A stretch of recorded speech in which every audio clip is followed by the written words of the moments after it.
şimdi kim korumalı torpağı?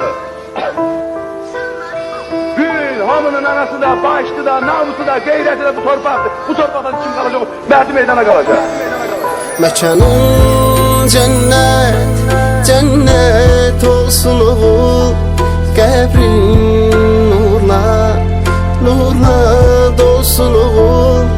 Mekanın cennet, cennet olsun oğul.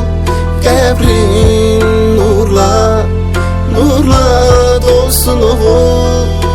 Bugün şehidim köçtü evimizden, itti gözümüzden, ama gitmir kalbimizden.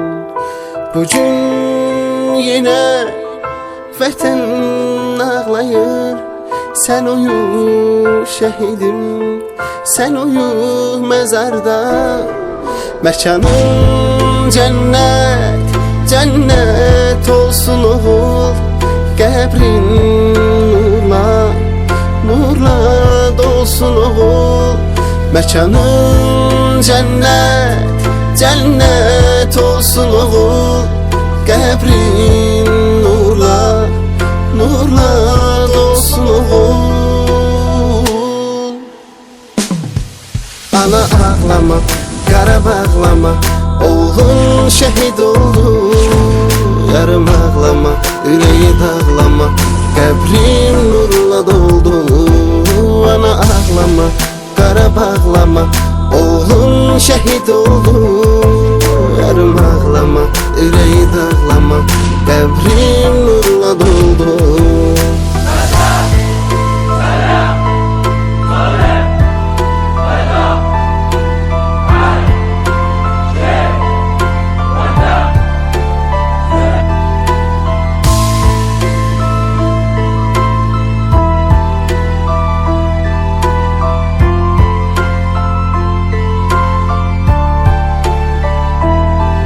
Yarının gözleri her an intizarda. Vətənin oğlusan, vətənin bugün darda. Ananın fəryadı duyulur oğlum arda. Sen uyu şehidim, sen uyu mezarda. Mekanın cennet, cennet olsun oğul. Qəbrin nurla, nurla dolsun oğul. Mekanın cennet, cennet olsun oğul. Qəbrin nurla, nurla dolsun oğul. Ana ağlama, qara bağlama, oğlun şehit oldu. Yarım ağlama, yüreği dağlama, qəbrin nurla doldu. Ana ağlama, qara bağlama, oğlun şehit oldu. Yarım ağlama,